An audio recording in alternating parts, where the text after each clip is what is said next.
Hello everyone, good morning. আজকেও তো পয়লা বৈশাখ, সেই জন্য সবাইকে জানাই শুভ নববর্ষ। তোমাদের সারা বছরটা খুব খুব খুব ভালো কাটুক। তো এখন আমরা যাচ্ছি গঙ্গায়। তো প্রত্যেক বছরই পয়লা বৈশাখে আমি মামা বাড়িতে আসি আর গঙ্গায় যাই, এটা ধরা বাঁধা। তো এখন আমরা ফাইনালি কিন্তু গঙ্গাতে চলে এসেছি। আমরা ভেবেছিলাম 4টার সময় গঙ্গাতে আসবো, কিন্তু আমাদের ঘুরতে ঘুরতে 5টা বেজে গেছে, সেই জন্য আমরা এখন 5:30টার দিকে এসেছি।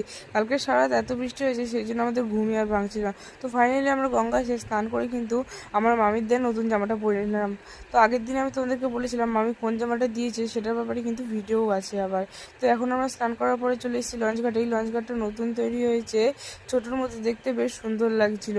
তো এখন আমরা চলে যাচ্ছি আবার টোটোতে। টোটোওয়ালা নিজের ভাড়া কাটিয়ে, অন্যান্য ভাড়া যেগুলো ছিল সেগুলো কাটিয়ে কিন্তু আমাদেরকে নিতে চলে এসছে। সেই জন্য কিন্তু আমরা টোটোতে উঠে পড়লাম। আর রেলগেটের কাছে এসে দেখি গেট পড়ে গেছে, সেই জন্য আমাদের কিছুক্ষণ ওয়েট করতে হলো। তারপরে কিন্তু আমাদের টোটো আবার ছেড়ে দিল। ফাইনালি কিন্তু আমি বাড়ি চলে এসেছি। আর জামাটা তোমরাই বলো কেমন লাগছে আমাকে পরে। চলো টাটা, বাই বাই।